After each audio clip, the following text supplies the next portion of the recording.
इसको ऐसे लेना चाहिए था, ब्याज की वार्षिक दर क्या हो। थोड़ा सा सवाल में सुधार करिए आप लोग। ब्याज की वार्षिक दर क्या हो, ठीक है। ब्याज की वार्षिक, आपको वार्षिक, ये सवाल आया हुआ है पेपर में और बहुत लोग इसको गलत किए थे।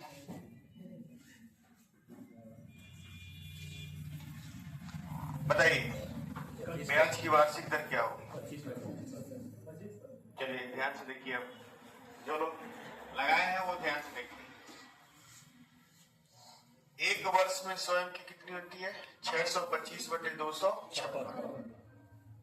ब्याज किस तरह से लग रहा है, तिमाही। ब्याज जो है वो है तिमाही, ठीक। तो एक वर्ष में कितना तिमाही, 4, ठीक। 4 तिमाही है तो 4 तिमाही का स्केलिंग फैक्टर जो है वो है 625/256, यानी 4 तिमाही का स्केलिंग फैक्टर जो है वो है 5/4/4, ठीक। एक तिमाही का स्केलिंग फैक्टर क्या होगा, एक तिमाही का स्केलिंग फैक्टर हो जाएगा 5/4। एक तिमाही का जो दर होगा क्या होगा, 1/4। एक तिमाही का जो दर होगा वो आ जाएगा 1/4। इसमें कोई डाउट हो तो बताइए। ये जो दर है वो 25% क्या है, तिमाही है। ये जो दर है वो 25% क्या है, तिमाही, ठीक है। क्योंकि आप इसके लिए फैक्टर किसके लिए लिए हैं, तिमाही के।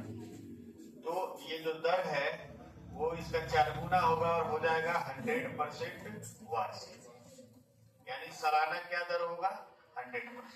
इसका आंसर होगा 100%। वार्षिक में आपको बताना है, तिमाही में आप लगा रहे हैं तो वार्षिक बताने के लिए उसको 4 गुना करना पड़ेगा। बात समझ में आ रहा है कि नहीं आ रहा है, बता लीजिए। बहुत लोग इसको गलत किए थे, गलत हुआ है, ठीक है। इसको काट दीजिएगा।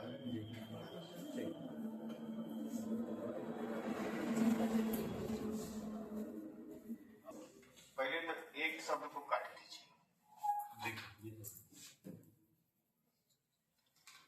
4,704 रुपए 2 वर्षों में 5766 रुपए हो जाती है। चक्रवृद्धि ब्याज की दर क्या है, इसमें तो कोई बड़ी बात है ही नहीं। 2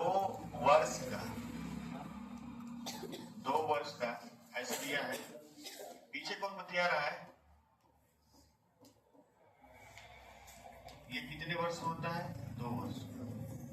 2 वर्ष में हो जाता है 5766। 2 वर्ष का स्केलिंग फैक्टर बराबर हो जाएगा 5766/4704। किससे काटेंगे इसको, 2 से काटेंगे। चलिए 2 से काटेंगे, 2 दूना 4, 2 अट्ठे 16, 2 अट्ठे 16, 2 तिहाई 6 और 2 दूना 4, 2 तिहाई 6, 2 पचे 10, 2 दूना 4। अब 3 से कट रहा है, 8, 10, 13, 23, 3 से काट लीजिए। 3 9 27, 3 6 18, 3 1 3, आगे स्क्वायर 3 7 21, 3 8 24, 3 4 12, 961/784। 2 वर्ष में ये हो जाएगा, 2 वर्ष के लिए 961 जो होता है वो 31 का स्क्वायर होता है, ठीक है। इसको लिखेंगे 31/28, इसका क्या है, स्क्वायर। 1 वर्ष के लिए क्या हो जाएगा, 1 वर्ष के लिए हो जाएगा 31/28। तो यहाँ दर कितना हो जाएगा, 3/28। निकाल लीजिए, 3/28 गुणे क्या करिए, 100 कर दीजिए। 4 से काटिए 25 और ये हो जाएगा 7, ठीक है। 75/7, 10 दशमलव कुछ आएगा, 71 पहला नंबर। यहीं से इसी को लिखेंगे 10 सही 5/7%, दोनों सही लगाइए। थोड़ा कैलकुलेटिव कर दिया है जी सर, ज्यादा कुछ नहीं किया है, इसको कैलकुलेशन कर दिया। हटा देंगे इसको, उतार लेंगे लोग तो हटा कर नया क्वेश्चन आ जाएगा।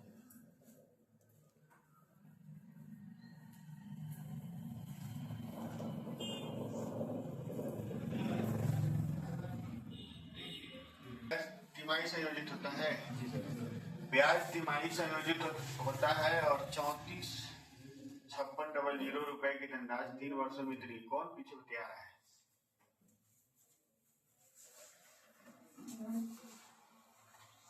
चक्रवर्ती ब्याज की दर क्या है?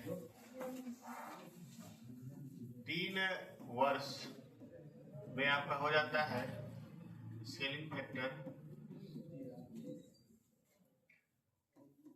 43,94,00 बटे 34,56,00। 00 पहले हटा दीजिए, 4 से कटेगा कि 2 से? 2 से कटेगा।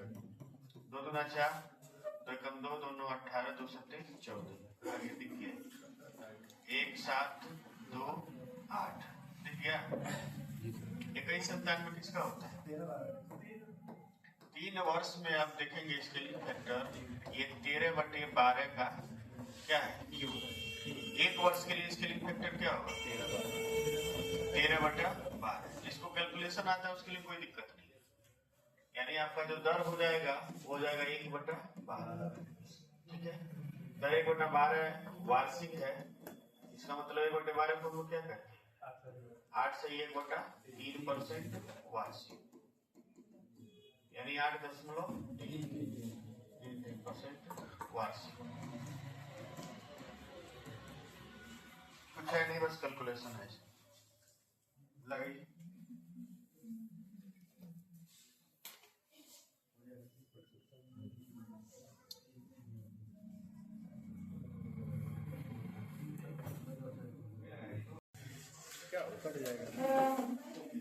ब्याज तिमाही संयोजित होता है और 48,000 रुपए की धनराशि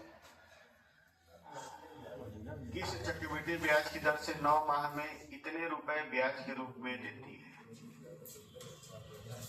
स्केलिंग फैक्टर आ रहा है, बोले। तिमाही संयोजित हो रहा है, ठीक। 9 माह में तिमाही कितना होगा? 9 माह में तिमाही 3 है, ठीक है। तो 3 तिमाही का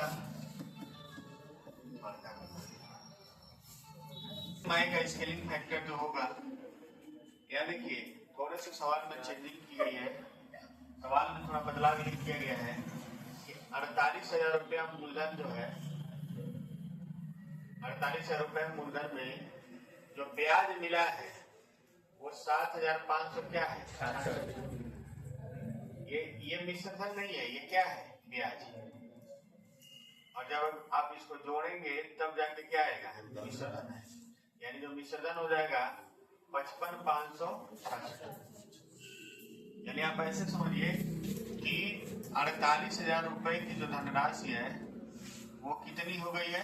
55,566।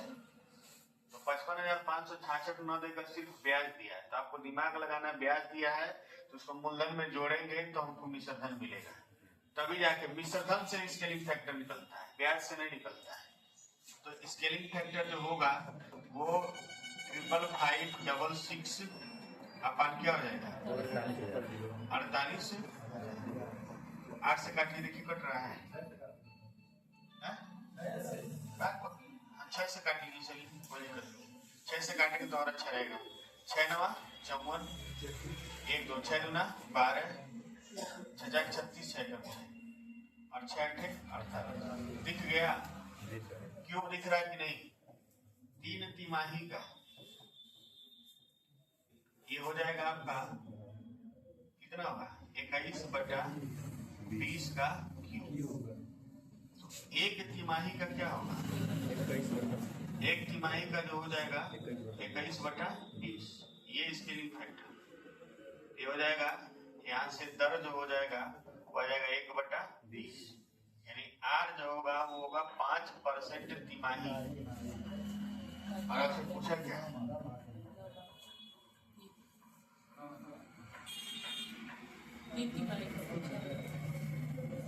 यहाँ भी एक सवाल सुधार करिए। यदि ब्याज तिमाही संयोजित हो रहा है और 48,000 रुपए की धनराशि किस वार्षिक चक्रवृद्धि ब्याज की दर से, नहीं तो फिर ये सवाल सही नहीं है। वार्षिक चक्रवृद्धि ब्याज अभी हम लगा लेंगे तब बताइए। तो आर 5% ये तिमाही आया है, 5% क्या है तिमाही, इसका मतलब हो जाएगा 20% वार्षिक, 20% वार्षिक। किनारे समझा देना आपको। आर का मान आया है 5% तिमाही, इसका मतलब हो जाएगा आर बराबर हो जाएगा 20% वार्षिक। इस तरह के प्रश्न आए होते हैं, ज्यादातर लोग 5% निकाल के मार देते हैं, उत्तर गड़बड़ाया। अगर पूछ दे किस अर्धवार्षिक ब्याज की दर से बताइए, तो अगर अर्धवार्षिक पूछ लेगा दर तो क्या हो जाएगा 10% अर्धवार्षिक। जैसा पूछेगा वैसा बताना, अपने मन से कुछ नहीं बताना। बोलिए सत्यम क्या करें, बात रही मूलधन पर दूसरे और तीसरे वर्ष में मिलने वाले मिश्रधन चक्रवृद्धि ब्याज की दर से कोई दिक्कत नहीं है। दूसरा वर्ष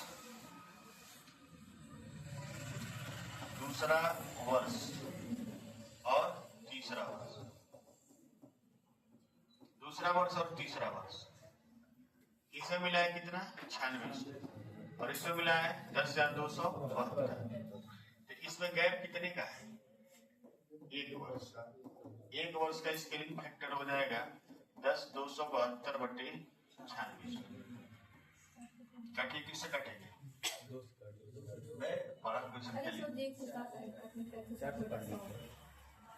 96 से काट लीजिए सीधे, 96 से काटने के आ जाएगा 107/100। ठीक, 1 वर्ष का स्केलिंग फैक्टर, ठीक है। 1 वर्ष का स्केलिंग फैक्टर 107/100 है, इसका मतलब जो दर है वो कितना है 7% वार्षिक। 7% क्या है वार्षिक, आप ऐसे समझ लीजिएगा। 1 वर्ष का जो आर हो जाएगा वो 7/100 वार्षिक हो जाएगा, और 7/100 को जब हम परसेंटेज में बदलेंगे, 7/100 को जब हम परसेंटेज में बदलेंगे 100 से गुणा करेंगे, करके कितना आएगा 7% वार्षिक।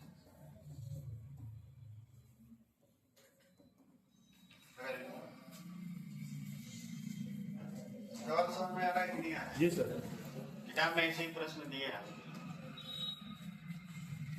किताब के प्रश्न पूछना हो तो इकट्ठा कर लीजिएगा, किताब लेकर आइएगा, बता देंगे। 4 वर्षों में 54,000 रुपए हो जाती है और 7 वर्षों में इतना हो जाती है। चक्रवृद्धि ब्याज की वार्षिक रूप से संयोजित होती है, तो ब्याज की दर क्या है? तू कोई सवाल नहीं लगा पा रहे, दिमाग खराब है इसमें पढ़ने में दिमाग खराब क्या है। 4 वर्ष में दिया है, 4 वर्ष में कितना दिया है 54,000, और 7 वर्ष में कितना दिया है 59,582। तो गैप कितने का है 3 वर्ष का स्केलिंग फैक्टर हो जाएगा 59,582/54,000। काटिए इसको, 2 से काटेंगे, चलिए 2 से काटिए। 2 दूना 4, 2 9 18, 2 7 14, 2 9 18, 2 1 2, और ये हो जाएगा 27। अब देखिए 27 दिख रहा है, किसका क्यों है 3 का। यहाँ से हम लोग लिख सकते हैं 3 वर्ष का स्केलिंग फैक्टर जो होगा 31 का है, ये 31 का होगा, ठीक है। 31/30 का क्या होगा, आप लोग को घनमूल और वर्गमूल पढ़ा दिए होते तो फटाक से हम निकाल लेते, जैसे वो लोग निकाल लेते। तो आप लोग कह रहे हैं हमको हिंदी पढ़ना है, इसलिए हम हिंदी पढ़ा दिए। कौन हिंदी बोल रहा है? आप ही पढ़ा है, कह रहे हैं अच्छा ठीक है, कोई बात नहीं, पढ़ लीजिएगा, घबराइए। देखेंगे तो इसको थोड़ा देर रोक के घनमूल एक दिन पढ़ा देंगे, ठीक है? बोले तो पहले पढ़ा दें। आप ही कह रहे हैं पहली से अलंकार निकल रहा है। मेरी बात सुनिए, वर्ग और वर्गमूल में टाइम लगेगा, मैंने एक दिन वर्ग वर्गमूल में लग जाएगा और एक दिन लग जाएगा घन और घनमूल में। कोई बात नहीं सर, पढ़ा दीजिए आप। अगर आप एग्री है तो मुझे कोई दिक्कत नहीं। पढ़ा दीजिए। एग्री है सब लोग? चलिए ठीक, इसका जरूरत पड़ेगा बार बार पढ़ रहा है आप लोग, अभी देखिए फिर पढ़ेगा। 3 वर्ष में इतना है तो 1 वर्ष में कितना होगा? 31/30, यानी आर का जो मान हो जाएगा वो हो जाएगा 1/30 और 1/30 को बोलते हैं 3 से 1/3, यानी 3.3% वार्षिक।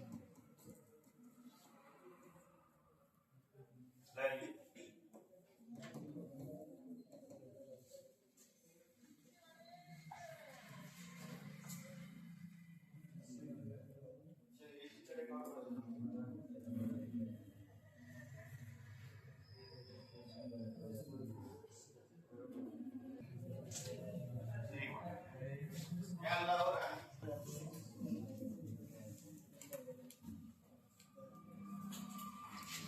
दो वर्ष का स्केलिंग फैक्टर क्या होगा? 8, 7, 4, 8/75। 3 से काट दीजिए, 3 से काटेंगे, 3 दूना 6, 3 9 27, 3 1 3 6 18, 2500। 2 वर्ष, तो 1 वर्ष का हो जाएगा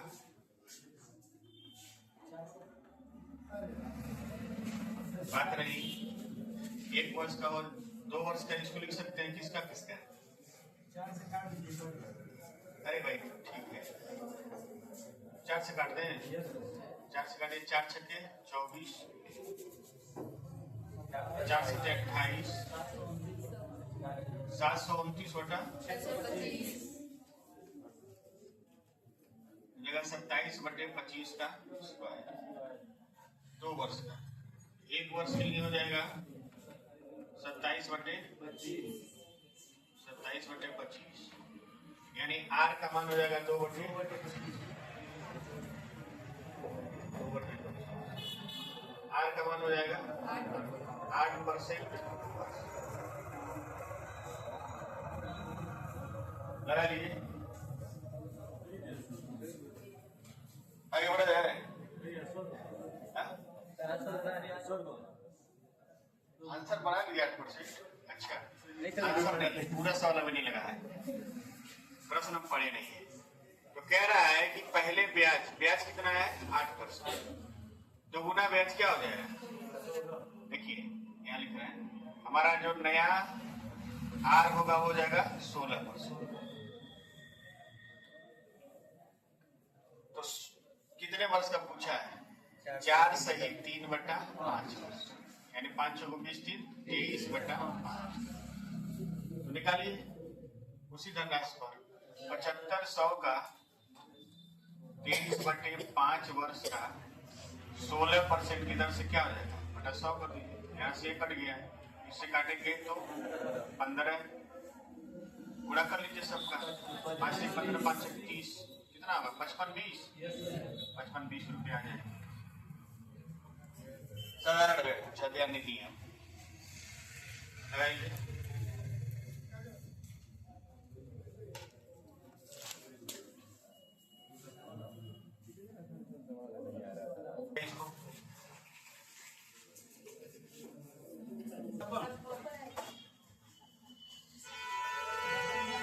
यदि कोई धनराशि, छोटा क्वेश्चन है,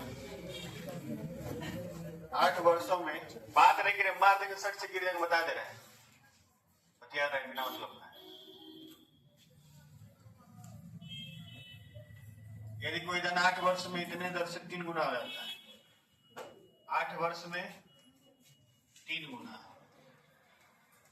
तो 2187 गुना, 2187 का मतलब कितना हुआ? 3 पर घात कितना है? 7 है ना? तो 8 7 कितना हो जाएगा? 56 वर्ष। 71 नंबर लगाइए। 40 घंटा बैठ के लिखेंगे।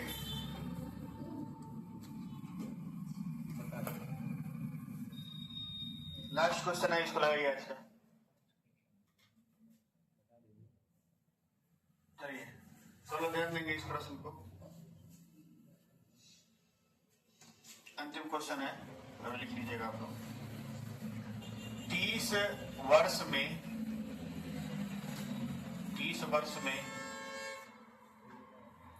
13.824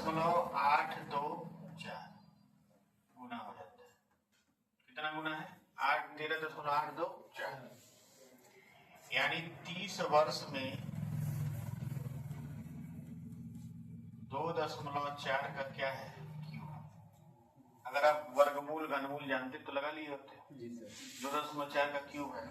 क्यूब निकालने का तरीका क्या होता है? 13 8 2 4 है, 3 अंक इधर लेंगे। 4 के लिए क्या आता है? 4 के लिए 4 ही आता है।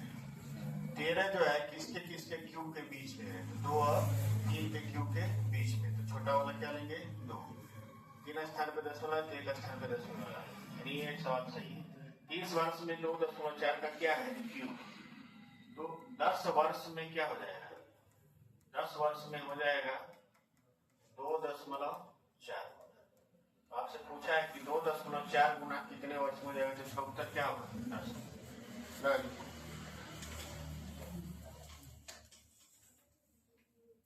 लगाइए और निकालिए आप लोग। थोड़ा सा जल्दी पढ़ाइए।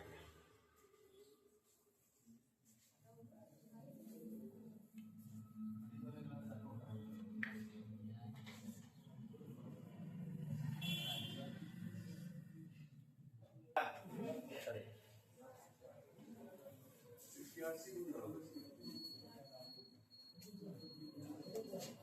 15 वर्ष में 27, यानी 3 पर घात 3। 15 वर्ष। तो 5 वर्ष में 3 गुना, तो 5 बचे 25। तो 3 पर घात 5 गुना, 3 पर घात 5 का मतलब 245।